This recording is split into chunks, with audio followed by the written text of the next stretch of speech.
Hey y'all, iRix Guy here, and this is how to connect the Rodecaster Pro to the ATEM Mini Pro or just the ATEM Mini. So the first thing you're going to want to do, and we're going to step through this step by step, so if you need to replay this video, you can, feel free to do that. First thing you want to do is see these plugs right here, L and R, with the little speaker icon. These are referred to as monitor out. I don't know why they call it monitor out. Let's just call it audio out because there's not like any sort of display connected. But so R, and expand this video's description and click the link there to find a cable like I used. R is the one with the red tip, which is right. L is the one with the black tip, which is left. So this cable runs to the back of my ATEM Mini Pro. Again, if you're using ATEM Mini, it's the same. It's just a slightly different feature-rich device. And you've got two choices, mic 1, MIC1, or MIC2. I did MIC1. So there's our physical cable connection. The next thing we're going to do is go to ATEM software control. So if you haven't connected your ATEM Mini or your ATEM Mini Pro to your network, do that and install the ATEM software control. This is where it gets a little bit confusing because out of the box, if you powered on you started to do like a YouTube live or whatever streaming, you're probably going to hear a lot of noise on the line. And that was driving me crazy. So this step right here is super important. ATEM software control, go to audio, which is the option at the bottom. Now, once you're in audio, you can see there, those audio levels are jumping. Now, you got to turn on mic 1, which is see now it's green. When it was off, it's gray. It acknowledges it's there, but it's not actually sending it. So now you got the audio, see? So you can adjust your levels if you want to, if it's too silent or too loud. The super important thing, if you fail to do this, your audio is probably going to sound like garbage.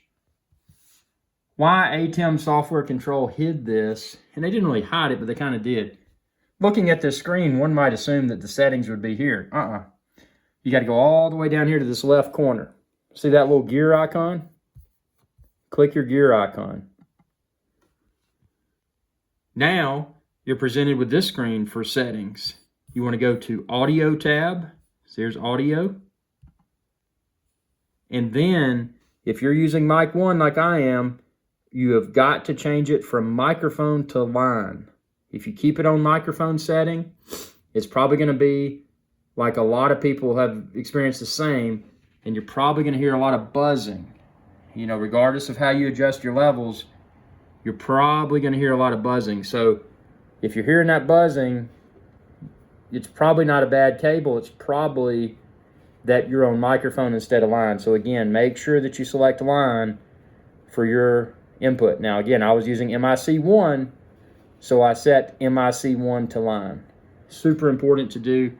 Do not miss that step. And another tip here, if you want to further refine your audio, what I found, and the default, this is when I power on my ATEM Mini Pro, it seems to default at these levels, which may be okay. You may not have to tinker with that, but what you may end up doing, you may find that you want to bring your level down here in the in the ATEM software and bring your volume up here. So this little volume knob, this controls how loud the how the volume level of the Rodecaster Pro's outputs.